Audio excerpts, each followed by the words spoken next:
The member for Sandringham.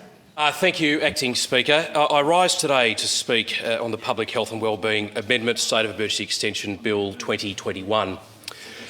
And I'm reminded of the phrase, freedom is not free. Freedom is not free. In our nation's history, Acting Speaker, it took the lives of some 102,881 of our fellow Australians who paid the ultimate sacrifice in their blood to defend our freedom. Freedom is something that we should always respect. Freedom is something that we should always seek to protect. And what has been proposed in this bill today is an undermining of freedom, an undermining of freedom in this state. And it's a dangerous bill, Acting Speaker. It is a dangerous bill for that reason. And for that reason, the opposition, the Liberal Nationals in coalition, will be opposing this bill.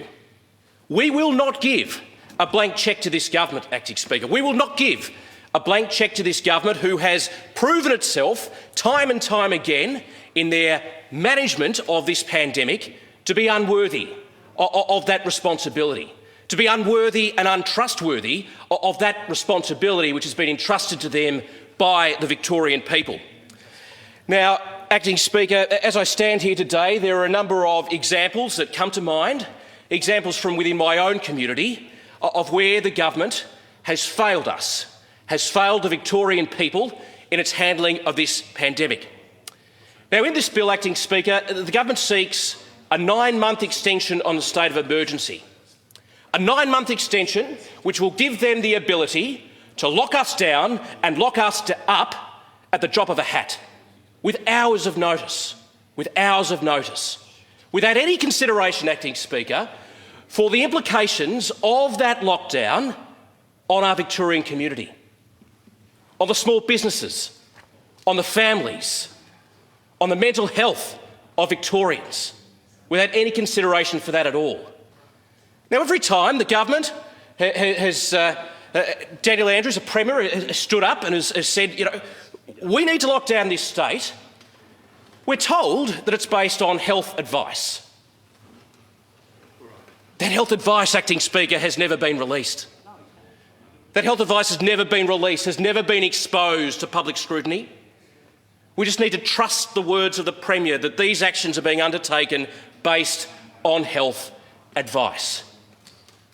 I'd like to think that the other advice that the Premier takes when making these decisions are the economic impacts of such a decision, such a dramatic and a drastic decision. What are the mental health impacts of a drastic and dramatic decision to lock us down and lock us up?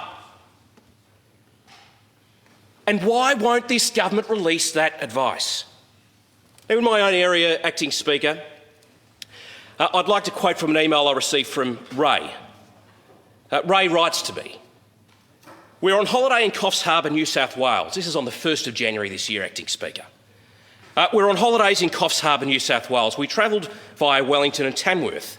We've not been anywhere near a red or orange area. Yesterday morning, we started packing our campsite to come home as soon as Martin Foley encouraged all Victorians to head home. It takes 4 hours to pack up our campsite. We were 13 hours from the border. We had no capacity to get across the border by midnight on December 31. We're back on the road again this morning, having eaten cereal in the car at Cooler. We have another 703 kilometres to the border. We'll make it this afternoon." What an absolute shambles. In the moments before New Year's Eve, locking us down, locking us up. And these are the real effects on families. And this is coming from a government who now is seeking a blank cheque from the Victorian people, a blank cheque from this parliament to be able to lock us up again at the drop of a hat with no notice, without considering the implications of this. Acting Speaker, Bill wrote to me on the 14th of January. He says, "My stepson James lost his job last year, thanks to COVID. He applied for over 100 jobs in teaching last year while he relocated himself to work regionally as a farmhand. He landed his dream job at a local school where he's a past student late last year to commence on the 18th of January 2021. After visiting his sister in Brisbane, On the 8th of January, he followed the local advice to isolate at home for 3 days. This was done in Coolum on the Sunshine Coast, a green zone. He continues. The day he returned to Melbourne, the permit scheme was meant to begin, but there was nothing online for him to apply for. We now know that the DHHS failed under the pressure of immediacy placed upon them from the government. Upon return, James was given a 14-day isolation order, which prohibits him from commencing work on the 18th of January. Again, a government in disarray, a government making decisions on the run, not actually considering the implications of their decision-making on the lives of Victorians. Nick wrote to me on the 22nd of January. My sister passed away in Brisbane last week and her funeral is due on Thursday in Brisbane. But to travel there, to attend, I need to take a risk that this absolute control freak will not change the rules on me whilst I'm out of the state. To be clear, he's referring to the Premier. I also refuse, on principle, he says, to apply to an out-of-control state government to return to my home state and to my own home. Kindly relay these despots that this is not East Germany at the height of the Cold War. I am an Australian, writes Nick, and I do not need government permission and approval to travel around my own country. Acting Speaker, the effect on mental health. Lifeline received 3,306 calls for support following the Premier's announcement just last week. Now, yes, those calls were from right around Australia, but the majority of which were from Victoria. This led to a surge in requests for mental health support, with Lifeline receiving its third highest number of calls in nearly 60 years of operation. And those are the calls that were made. What about the thousands of calls, thousands of people who didn't pick up the phone asking for that help? The World Health Organisation Director General comments on the effects lockdowns have on education. He says, given the devastating consequences on children, youth and our societies as a whole, the decision to close schools should be a last resort, temporary, and only at a local level in areas with intense transmission. Apply that to our own circumstance here. If there's an outbreak in an area, and there is advice which is received, which is transparent, which says we need to lock down for a certain period of time, fine. But show us the health advice. Show us the health advice and don't lock down the whole state. Last year, Acting Speaker, Victorian students missed up to 21 weeks of school last year. 108 days of school that they will never get back, including this most recent lockdown. And then, Acting Speaker, we consider the effect of lockdowns on small businesses. Just a couple of days ago, I wandered around the CBD of Melbourne. The amount of police signs, the amount of boarded up shops, the amount of closed signs was stark. It was depressing.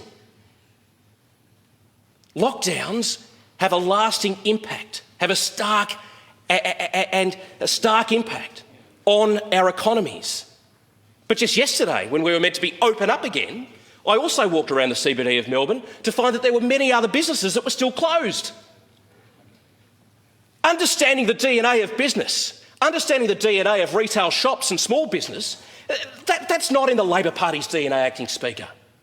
That is not in the Labor Party's DNA. You look to the government benches and you ask yourself the question, how many of them have actually put everything on the line to run a small business, to employ other people? How many of them have paid the bills, the suppliers, the wages of the staff, the taxes to government before they even consider paying themselves a wage?